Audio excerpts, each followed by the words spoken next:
A lot of times when we see people acting in ways we do not understand, it's shocking.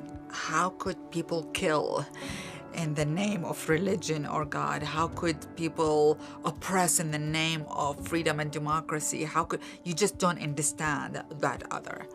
And I get into confusion, like I don't get them. I don't get ISIS. I don't get people who kill in the name of God. I don't get, people who want to separate mothers from their children in immigration crisis these days. I don't get it. And one time I went to my friend, I was like, I just don't understand. And he said, well, are you willing to go to your own darkness to understand other people's darkness?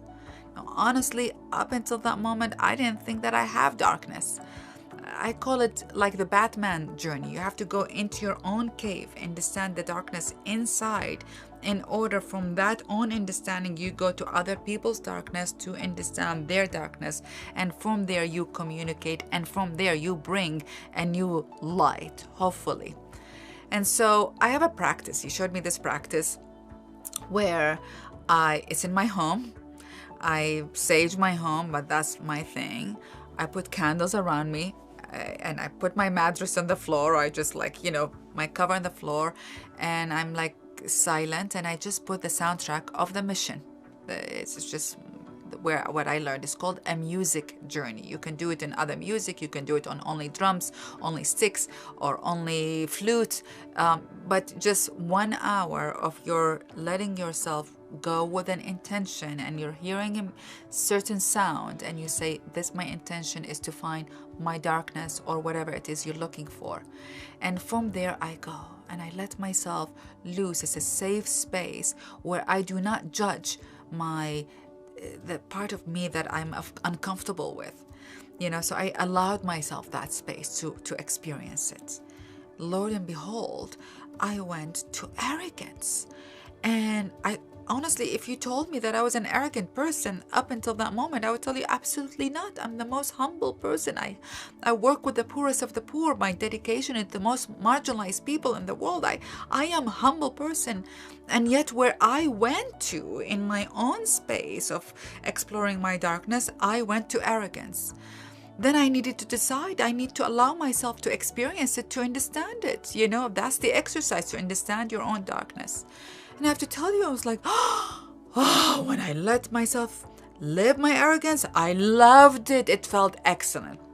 It felt an entitlement that I can do this, and I can say this, and I can take this, and it's mine, and it's okay, and there is no prohibition, not allowed, or whatever it is. So I just allowed, and it felt great. I was like, oh my God, that's how people behave, whatever they do when they are like chop, killing, deporting, whatever it is that they're coming from that arrogance where it gives them the entitlement. And from there, from my own middle of the journey, I'm like, so how do I change this? Like, if this tastes so fantastic, how can I ever tell anybody to stop doing that? And I realized that I actually need to respect. I start from respecting my own darkness. Instead of denying it and saying, I'm such a great person, I actually bring my darkness and say, hey, I have arrogance. It's sitting next to me. Is my darkness in here? And acknowledging that. And when I acknowledge my darkness and bring it from the caves into the limelight, I actually immediately take away the ability of the other who sees through it anyway and is calling it out and thus manipulating it for his or her interest. When I bring it up in here next to me, no one can manipulate it. No one can tell me you are arrogant. I was like, oh yes, I am. I know. It's here. I'm dealing with it.